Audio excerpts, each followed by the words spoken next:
ఇక్కడ sir sir first of all congratulations. Thank you sir. Cinema ముందు చాలామంది అడిగారు, నేను కూడా అడిగాను ఏంటి డైలాగులు ఏంటి ఇదేంటి అని చెప్పేసి.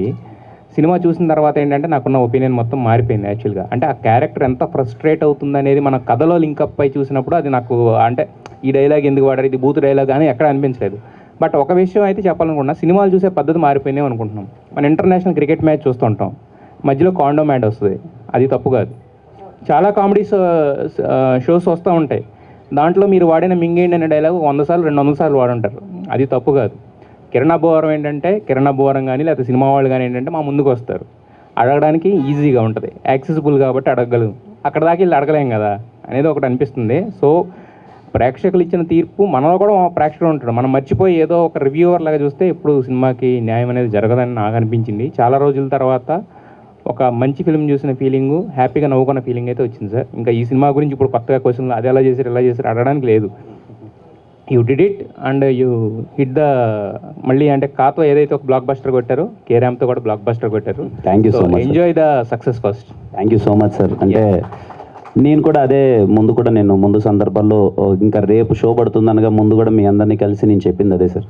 పండగ సినిమా మన తెలుగులో మన పండగ సినిమా ఏంటంటే కొంచెం ఊర్లో వాళ్ళు కానీ అందరూ వెళ్ళేటప్పుడు ఎలాంటి వైబ్ని ఎంజాయ్ చేస్తారు, ఎలాంటి ఎలిమెంట్స్ ఉంటే ఎంజాయ్ చేస్తారు అని ముందు నుంచే మేము అనుకొని తీసిన సినిమా. అందరూ థియేటర్లోకి వెళ్ళి నవ్వుకోవాలి, ఫ్యామిలీ అందరితో కూర్చున్నప్పుడు చిన్న సరదాగా నవ్వుకొని ఓ చిన్న మెసేజ్ ఏదో ఇచ్చాడ్రా అని ఎంటర్టైన్మెంట్ వైబ్తో సినిమాకి వెళ్ళండి, మీరు ప్లెజెంట్గా వెళ్ళండి అదే మైండ్తో. అంతకుమించి మేమేమీ ఈ సినిమా నుంచి అది ఇస్తున్నాం ఇది ఇస్తున్నాం అని చెప్పట్లేదని నేను రిలీజ్ ముందు రోజు కూడా ప్రెస్ మీట్ పెట్టి చాలా స్ట్రెస్ చేసి చెప్పాను.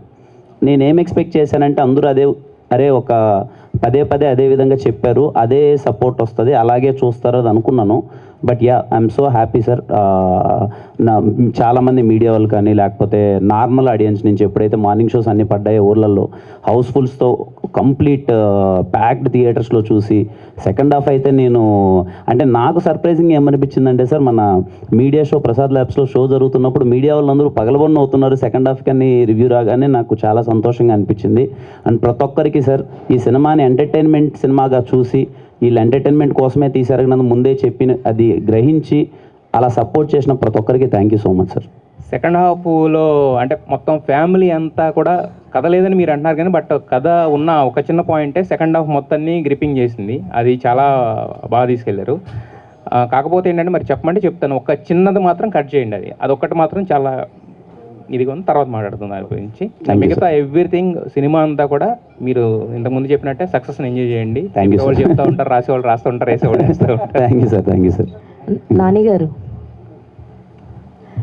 సార్, యాక్చువల్గా మీరు ఏదైతే చెప్పారో అదే చూపించారు స్క్రీన్ మీద. అయితే బేసిక్గా మనం పెద్ద హీరోస్ సినిమాస్ వస్తున్నప్పుడు వాళ్ళ ఫ్యాన్స్ ఎవరైతే సినిమాలు తీస్తారో వాళ్ళ పాటలకే డ్యాన్స్లు వేయించడాలు లేదంటే బాగా హైలైట్ ఉన్న నెంబర్స్ తోటి డ్యాన్స్లు వేయించడాలు చేస్తుంటారు. కానీ మేము బాగా ఎంజాయ్ చేసింది కిరణ్ అబ్బవరం గారు ఓల్డ్ సాంగ్స్కి బార్లో స్టెప్లు వేస్తారు చూసారా, దట్ వాజ్ లైక్ హిల్లేరియస్. అదే కాకుండా ఆయన వాళ్ళ ఫెస్ట్ కోసం కూడా ఒక డ్యాన్స్ చేస్తారు ఒక కాస్ట్యూమ్లో. ఎస్, సో అవన్నీ కూడా చాలా ఇంట్రెస్టింగ్గా అనిపించినాయి అనమాట. ఎందుకంటే ఈ మధ్యకాలంలో కొన్ని సినిమాల్లో అలాంటి ఒక కామెడీనే మేము మిస్ అవుతూ ఉన్నాం. మీరు స్క్రిప్ట్ లెవెల్లోనే ఇవన్నీ రాసుకుని ఆయనకి చెప్పడము, ఆ ఫెస్ట్ అప్పుడు ఆ సారీ కాస్ట్యూమ్ కూడా అందరూ వేసుకోరండి, చాలామంది రిజెక్ట్ చేస్తారు. సో ఇవన్నీ కూడా ముందు ఆన్ స్క్రిప్ట్లో ఉన్నవే తర్వాత కూడా అలాగే ఇంప్లిమెంట్ చేశారా లేదంటే ఏమన్నా కరెక్షన్స్? ఫస్ట్ రాసేటప్పుడు స్క్రిప్ట్లో ఉంది దాన్ని ఇంట్రడక్షన్, అదే సెకండ్ హాఫ్లోకి వచ్చేసరికి ఒక క్రిటికల్ సిచ్యువేషన్లో హీరోయిన్ వచ్చి కలిసేటప్పుడు ఇలా కొంచెం డిఫరెంట్గా ఉంటే బాగుంటుంది. అంటే చిల్లరగా ఎలా చూపిస్తున్నాం కదా, అతను అంత చిల్లరగా ఉంటే ఈ అమ్మాయి ప్రాబ్లం స్టార్ట్ అయిన తర్వాత అంత జనాలు ఎంజాయ్ చేస్తారు, ఇంత దొరికేసాడు అనే పాయింట్ ఆఫ్ వ్యూలో. అందుకే రాసుకునేటప్పుడే చేసాం. అండ్ లక్కీలీ నేను రాసుకున్న ప్రతిదానికి అన్న సపోర్ట్ చేసి సార్ అన్నట్టు ఆయన భుజాల మీద వేసుకొని మోసారు కాబట్టి ఈరోజు కే ర్యాంప్ ఆడియన్స్ మోస్తున్నారు.